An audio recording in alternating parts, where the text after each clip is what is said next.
മീനുള്ള മസാലയാണ് തയ്യാറാക്കുന്നത്. ഉച്ചയൂണിനുള്ള മീൻ മസാലയല്ല കേട്ടോ, മീൻ പൊരിക്കാനുള്ളതൊന്നുമല്ല. എപ്പോഴും ഉച്ചയൂണല്ലേ കാണുന്നത്, ഒരു മാറ്റം ആയിക്കോട്ടെ. ഇന്ന് ഡിന്നർ കണ്ടാലോ. അപ്പോൾ ഞാൻ നേരത്തെ തന്നെ മീൻ മസാല ആക്കി വെച്ചിട്ടുണ്ട്. ഞാൻ 3-3:30 ആകുമ്പോൾ തന്നെ ഡിന്നറിനുള്ള പരിപാടിക്ക് കയറും. ചപ്പാത്തി ആക്കി മീൻ പൊരിക്കാനും ഇട്ടു. അതിൻ്റെ ഇടയ്ക്ക് ഞാൻ കുറച്ച് ശർക്കര ഉരുക്കി വെച്ചിട്ടുണ്ടായിരുന്നു. അപ്പോൾ കുറച്ച് അട റെഡിയാക്കി വെക്കാം. വിഷുവിന് സദ്യക്ക് കഴിക്കാൻ വേണ്ടി വാങ്ങിച്ച വാഴയില ബാക്കിയുണ്ടായിരുന്നു.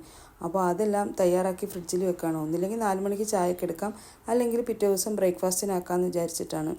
അത് കഴിഞ്ഞിട്ട് പിന്നെ ഞാൻ മീൻ തേങ്ങാപ്പാൽ വെക്കാമെന്ന് വിചാരിച്ചിട്ടാണ്. ഇതിൽ ഞാൻ മുളക് പൊടി ചേർക്കുന്നില്ല. മസാല പിന്നെ അറിയാമല്ലോ, സവാള ഒക്കെ വഴറ്റി അതിന് മല്ലിപ്പൊടി, മുളകും പിന്നെ മഞ്ഞൾപ്പൊടിയും കുരുമുളക് പൊടിയും കുറച്ച് പെരിഞ്ചീരകം, ഒരു നുള്ളു ഗരം മസാല ഇട്ടിട്ടുണ്ട്. പച്ചമുളകും കുരുമുളകും കൂടി മാത്രമാണ് ഇതിന് എരിവിന് ഇട്ടിരിക്കുന്നത്. പിന്നെ 2 പാൽ ഒഴിച്ച് തിളപ്പിച്ചിട്ട് മീൻ വറുത്തത്, ഒരുപാട് വറുക്കുന്നില്ല, വറുത്തത് ഇട്ട് തക്കാളി ഇട്ട് ലാസ്റ്റ് ഇച്ചിരി ഫസ്റ്റ് തേങ്ങാപ്പാൽ ഒഴിച്ചിട്ട് എടുക്കുകയാണ്. പിന്നെ ചായ ഒന്നും തിളപ്പിച്ചില്ല. അട കണ്ടപ്പോൾ ഒന്ന് ചുട്ട് കഴിക്കണമെന്ന് തോന്നി, അങ്ങനെ അടയും ഉണ്ടാക്കി കഴിച്ചു. പിന്നെ ഒന്ന് പുറത്ത് പോയിട്ടൊക്കെ വന്നിട്ടാണ് ഡിന്നർ കഴിച്ചത്.